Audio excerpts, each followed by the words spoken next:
that's a big pro for us. Really bad. Overall, those have been really, really good, and we're going to give them a solid A. And then we've had several not great that were bad. Yeah, on the list of never going back to those properties again.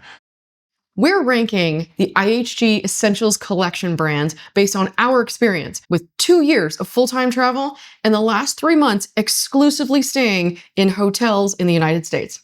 We're going to rank these hotels from S tier all the way down to F based on our personal experience staying in these hotels were both point stays and cash. Let's get into it. Away we go traveling. If you're not familiar with IHG, it's things like Holiday Inn, Holiday Inn Express, at the higher level, maybe the Kimpton or the Intercontinentals. So we're going to go with the Essentials Collection, which is kind of their mid-range, more of a value type hotel for us. We're full-time traveling, so we tend to stay in those hotels that are a little cheaper. So that's what we're going to talk about today is those right kind of in the middle. Starting with a brand you may not have heard of because it is a new brand to IHG. It's called Avid. And Avid, because it is a new brand, it's also usually new construction, brand new buildings, which is a real pro for us. This brand is really focused on doing the basics very well. So you don't get a lot of frills, but what they give you is actually really, really good for what you're experiencing and for the price. Yeah, these typically are fairly cheap. They may not be the cheapest in the area, but they're going to be fairly cheap. They're really good at, as Kara said, the basics. When you go into the rooms are all identical. They are a little smaller, but they have blackout curtains and they're fairly quiet. So for a sort of a lower price point hotel, it's doing the basics very well. You're not going to expect a big fitness center. You're not going to expect a big pool in these places. They all look essentially the same. Yeah, it's a very similar experience across all of the different Avid properties we stayed. Yep. They look identical. The building looks identical. The lobby looks identical. So that is a really predictable experience, which was a pro for us in our experience. For sure. And we're big coffee drinkers. They all have the coffee machines in the lobby where they're on demand, regular or decaf or hot water. A lot of the hotels just have the carafes that are out all day and you never know how old it is. So, we're big coffee people in the morning and then decaf later in the day. So that's a big pro for us is having those coffee machines and they're in every one of the Avids. Yeah. Some of the cons for the Avids though, the breakfast is free. That's a pro. That's a pro. Yeah. However, it's a very basic breakfast. So you're going to have a couple of hot items and then for the most part, some cold cereal, yogurts, some fruit. It's not a bad breakfast, so to speak, but it's pretty basic. So, if you're looking for a big breakfast spread, probably not going to be for you. One of the cons that I also in this category, it's almost like IKEA built a hotel. So I don't know how those are going to age. True, right. These are all brand new right now and they may end up being kind of crappy in a few years, but for right now, I think Avid's kind of a win, and I think overall we're going to give it a B.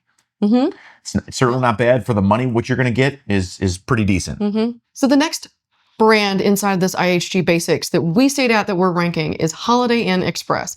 That is a really common brand. I'm sure a lot of people have heard of it. It's been around a long time. Some of the pros for Holiday Inn Express are they actually have a really great breakfast. It's amazing. Yeah.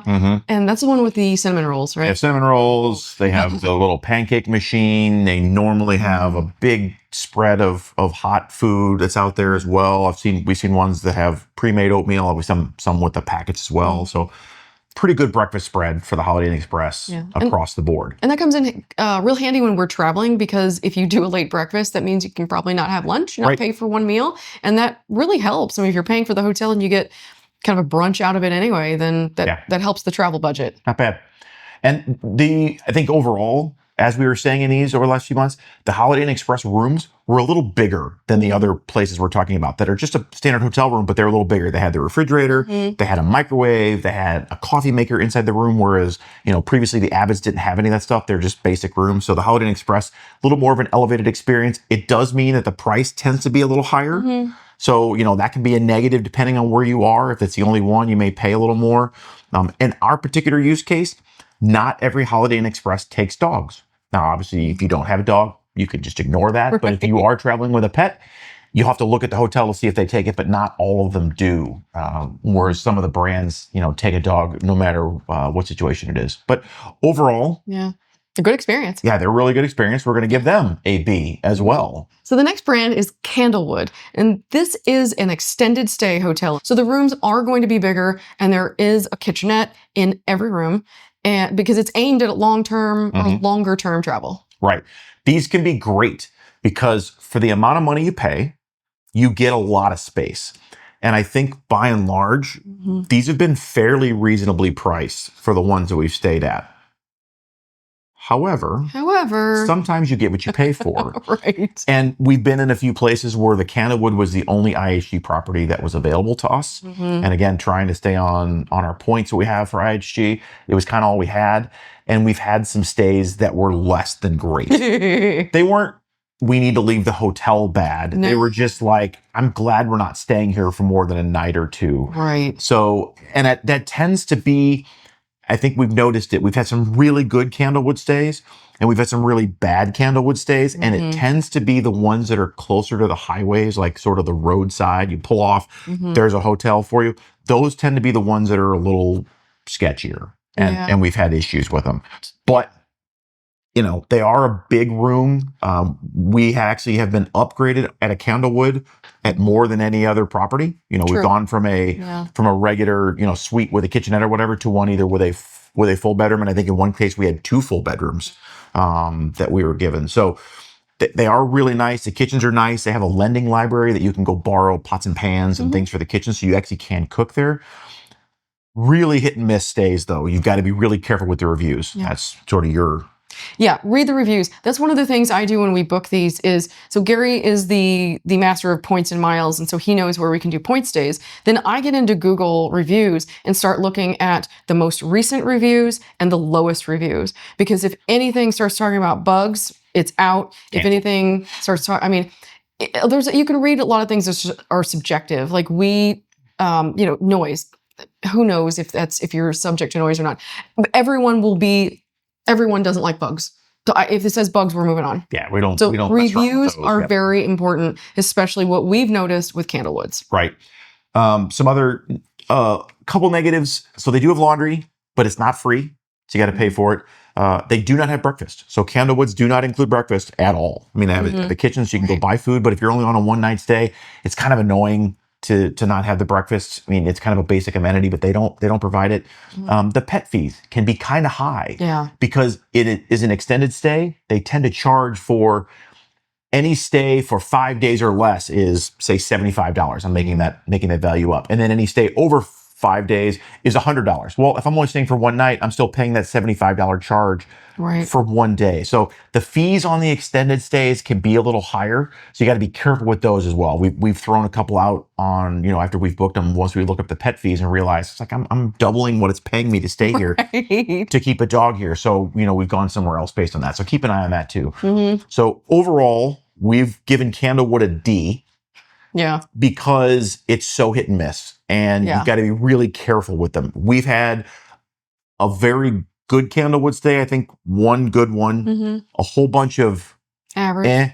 And then we've had several not great. That were bad. Yeah, on the list of never going back to those properties again. So, you know, overall, we've given them a D.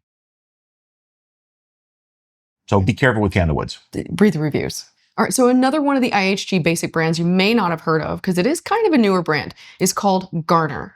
And Garner, the brand, is aimed at taking existing hotels that are, it could be IHG, could not be IHG, but they purchase them, do a massive rehab on an old existing property that is a hotel, and turn it into this Garner brand. So the pro of that is you have a lot of unique places that have character, the building has history, and maybe it's a little more unique, like I said, character to the building, character to the lobby, character to the rooms. So that is a pro that we saw on the couple of these that we've stayed at. Yep. It's exact opposite of Avid. Whereas Avid, when you walk in, it's going to be the exact same experience every time. Garner, we stayed in, I think, 2 or 3. And each one of them obviously was an independent brand before and has now been converted to a Garner, all completely different. Yeah.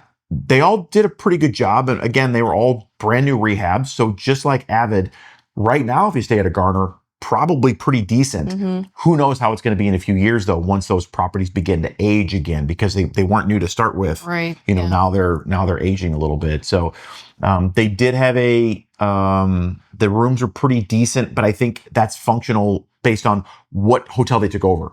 Exactly. The rooms that we were in were pretty big rooms. So maybe whatever hotel chain it was before, they had pretty good sized rooms. So in general, the Garners were pretty big. Yeah, but that was based on what we just experienced. We don't know if that's across the brand. Right. So that is, I guess, a con is like you don't have, you don't know. You're not sure, yeah. Yeah, you don't know what to expect. Right. And we did have one that we canceled essentially the day before because, again, I read the reviews. We read the reviews and we read them when we book them. And then as we get closer, we reread them to see if anything has changed in the month or two since we booked it. And Kara found out that the Garner we had booked was actively under construction. We knew that it was going to get some work done to it, but the recent reviews said basically the entire hotel is chewed up and you can't get around and the rooms are blocked and it's noisy. So we're not doing that. Construction noises, because it was an active construction site. The walls were blown open, and this was in Texas in July. This was extremely hot because the air conditioning was just non-effective because of the construction walls were blown open.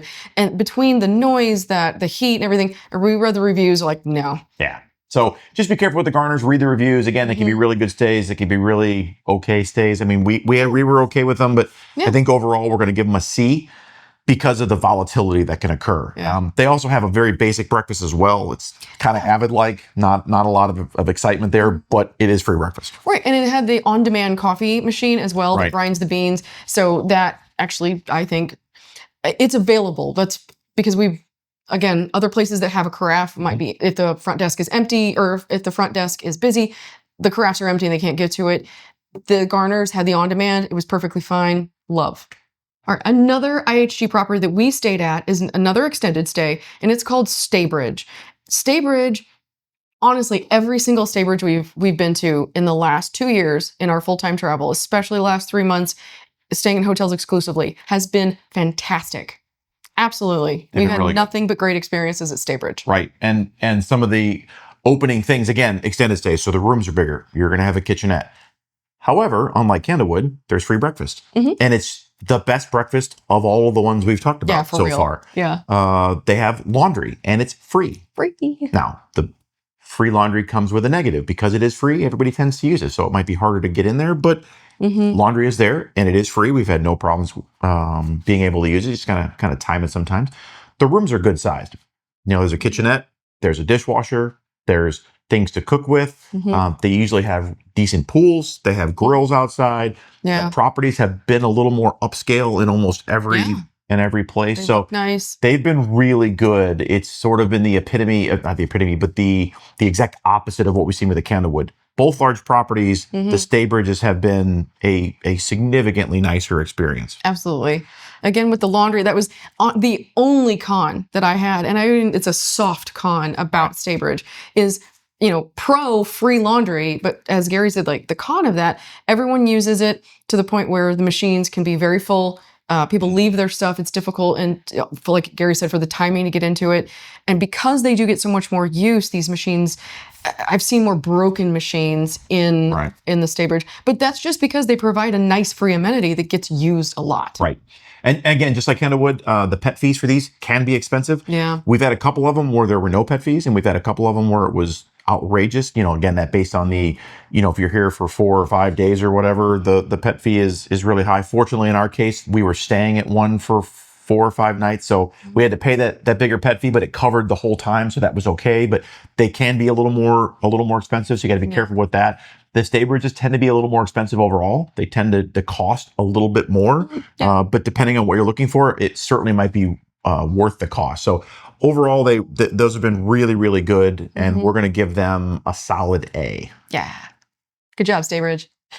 So our final brand that we're going to talk about in the IHG, based on our experience, is the good old-fashioned, tried and true Holiday Inn. Now, this is different than Holiday Inn Express. That's a different brand in IHG. This is Holiday Inn. Right. And they're an established brand. The buildings are usually a little bigger. They usually have a lot more amenities, a nicer pool, a nicer fitness center. The rooms are certainly going to be outfitted with a refrigerator and a microwave and a coffee machine. The room's going to be a little bigger. The properties are going to be a little bit nicer.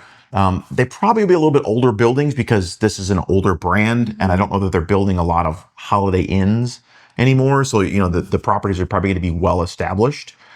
However, there are some negatives that come to Holiday Inn. Every one of them we've been to so far does not have a free breakfast. Yeah. They have breakfast, and it's a restaurant that's on site that you can pay for. And if you are in the Holiday Inn, the IHG, loyalty program, and we have the credit card, so because of that, we're platinum in IHG, and it does come with some of the perks. One of the hotels did provide breakfast to us based on that. Some of them do not based on that status. So that's kind of an up in the air thing, whether you're going to pay for breakfast or not. So that's definitely going to be a thing at a Holiday Inn. You're likely going to have a breakfast charge. They also might have a resort fee. Some of these are more, as I mentioned, they're more upscale. They're more like a resort-like. So they might charge $10 or $15 a night for some resort fee for a fee that you're probably not going to get anything for. Let's be honest.